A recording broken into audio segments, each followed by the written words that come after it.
just to start, when and where do you work? Well, I'm a very fortunate person because for the last 25 years I've had a bit closer. Yes. Like this. You all hear me? Good morning. Fantastic.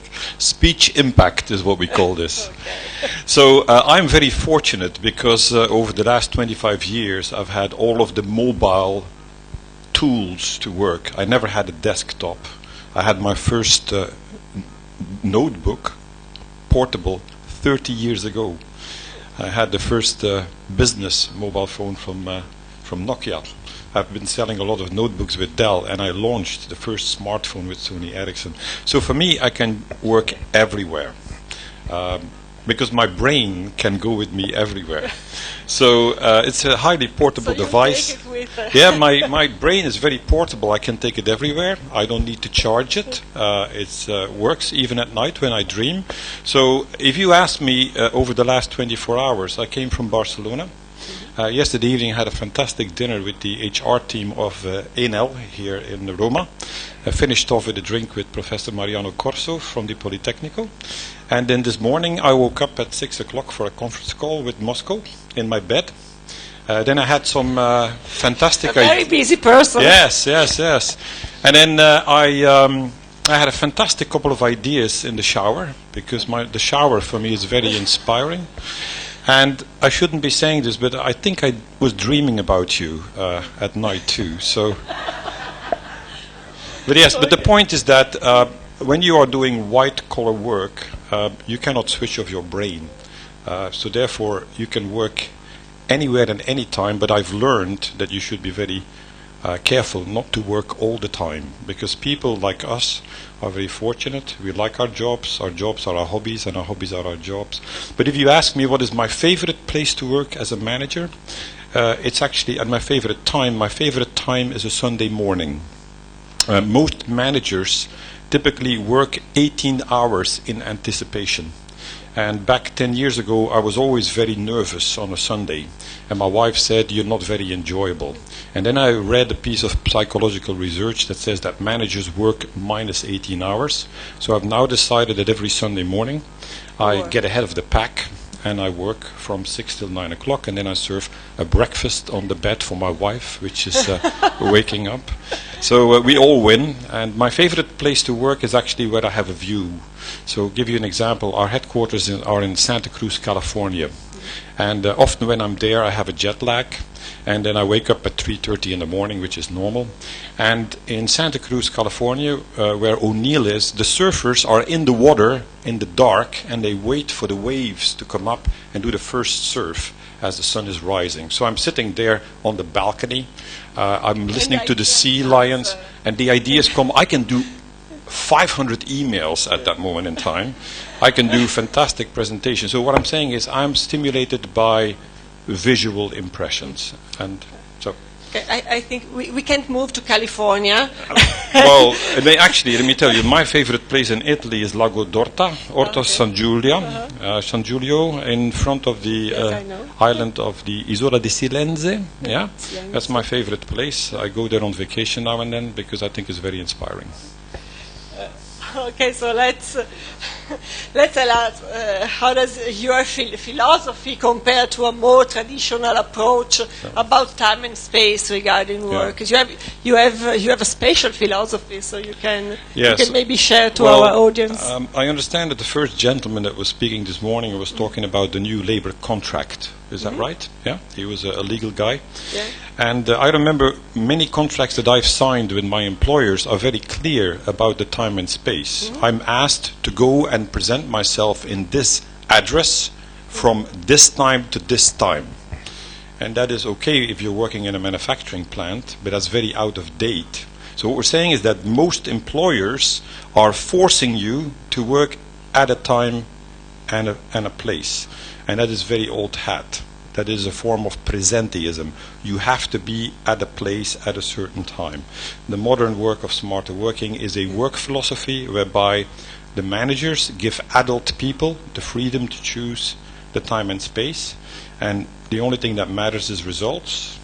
saving money, and respecting the planet. And that's our definition for smarter working. But it requires a new management philosophy. It's not about command and control. It's about trust. And in your library out there, you have all the books from Mr. Covey, which has described the principles of trust very well. So I recommend the people to buy the book because it's all been written down. So a trustful behavior to focus on results and not presenteeism is what it's all about. And when did you start studying the topic of smarter working?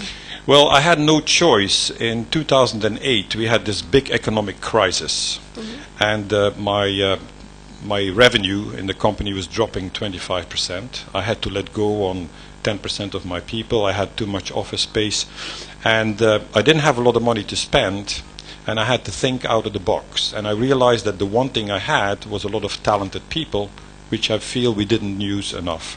So I went to a couple of events in London called Work Tech, which was a special event which is talking about space, people and technology. And I was interviewed by a nice lady which asked me if I would contribute for a study which was called Work Topology. Topologia. Yeah. Of We work. understand. Yes, exactly. And the study was asking me where I was working for certain activities. And the study was fantastic. It basically said that in information work we have 7 types of information work behaviors, and for each of those activities there is an ideal place. I'll give you one example. For creativity, the traditional office spaces are not good at all, because the catalyst for creativity comes from 3 things. It comes from inspiration, which is visual, which could be nice design, nice cars, nice ladies, nice views. Yeah, it could be from audio, like working with good music, but also from kinetics, like walking. I have a lot of inspiration when I cycle. So for me, I like to cycle as a way of working, because then I'm not confused by papers and iPads and things like that, and my brain is inspired. So basically, the study found, as one example, that the traditional offices are very bad for creativity. So you need to get out of the office to be creative. At the same time, the study also said that it's foolish to think that we all will be working from home. If you work from home, you cannot be immersed and you don't learn anything. So young people need to work in a new open landscape office to understand the dynamics of the business, the products, the customers, the Muppet show of the managers and the politics. So all that stuff cannot happen at home. So my son, young son, he's always very keen to find a space that is not just cubicles and closed offices, but open spaces to learn and immerse. It's all written in the book, of course, yeah. Of course. So you are a very curious person. You even commissioned some research yourself. Tell us about that. Yes, and well, tell us about your experiments. You're absolutely right. I'm curious, but I'm also lazy. I do not like to reinvent the wheel. So once I participated to the other study on work topology, I asked the same researcher to go and find out for me other companies that were well advanced. So we did a study on management culture, which was extremely interesting, because the study said, yes, technology is the catalyst, and you need to enjoy new spaces, but the real thing that's important is the management philosophy, and it also made it very clear that human resources needs to take the leadership in this. And we decided that we would change the name of our human resource department from human resources, which is input, to human realization. Because I'm not interested in buying and training people, I'm interested in the output. I have a strong belief that we do not even use 10% of the human capability. So that's the job, and that's the duty of an HR director. I'm recruiting an HR director, by the way, so because my previous HR director is going on leave. Any candidates that speak 4 languages, let me know. And I have a new assignment for the HR director. She can only spend a third of the time on classical HR, hire, fire, train, employee value proposition, branding, blah, blah, blah. And then a third of the time she will have to spend with constant experimentation on smarter working. What do we do in meetings? How can we be effective in virtual collaboration? How can human beings communicate their know-how? And a third of the time I want her to be there to share it with other people, to make sure that what we learn is for others. So that's the job description. I'll tell you what the headhunter is and you can apply. Okay, and what is so special about the Plantronics smart working workspaces? Spaces, yes. Is there a secret formula? Well, there is not a secret, but there's a couple of hints. What we have discovered, and others with us, is that the biggest challenge in office spaces is acoustics. Acoustics are always forgotten. Most of the architects are designing for the eyes, yeah? And unfortunately, the better looking the design is, the worse it is for our ears. If you have a nice building with plenty of glass, wooden floors, steel and concrete, the sound bounces around like mad. That's the reason why you go to a nice restaurant, a modern restaurant, and you cannot even talk to the person on the other side. So what we do is we have applied the ABC of acoustics. That's absorption, which means that on the floor you need to have carpets, you need to have special perforated roofs, and then we are using BASF, BASF walls, which have a thickness of 3 centimeters, which is absorbing all of the sound. We are using blocking, so all of our furniture is acoustic. Yeah? We use blocking. We never allow people to sit in rows opposite each other, because if we sit across each other, and I have a telephone call, you will hear it immediately in your face. So all of our people are in circular arrangements, 120 degrees, 3 people in a circle, and we never talk to other people. So our offices are arranged in 4 zones. The most important need at this very moment is concentration zones. A lot of people want to have an element of quiet, like a library, so they can concentrate on the work. Then you need to have very energetic and very loud environments for communication, where you are on the phone, contact center style, inside sales, tech support. Then you need contemplation spaces where you don't work, and then collaboration spaces. So acoustics is mega important. We actually have microphones in the ceilings which are listening to the noise levels, and then depending on the noise we are having invisible curtains of sound, so that you can be having an argument with me in the corner and the person over there can perfectly be quiet to concentrate on his spreadsheet or his PowerPoint presentation. Yeah. And what were the results of your smarter working project? Give us some numbers to convince the skeptics. Yeah, absolutely, yes. So we need to make sure that the HR people and the financial directors and the managing directors... You have to convince them. Exactly, yeah. So the results were very, very good. Number one, we reduced absenteeism by 60%.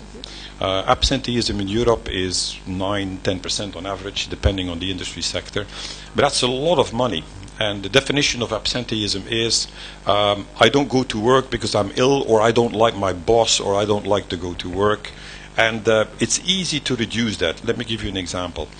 In the old days, when I was ill, flu or cold, I would call my boss and say, hey, I think I have the flu, Chiara, should I come to the office? And you would say, no, because everybody is going to get the flu, so please stay at home. So people always were ill for a full day. When people call me in the office and say, Philip, I don't feel 100%, I say to them, your fingers still work? Is your brain still active? Well, maybe you can try and work for 6 hours. So if you think that achieving reduction in absenteeism is hard, it is not.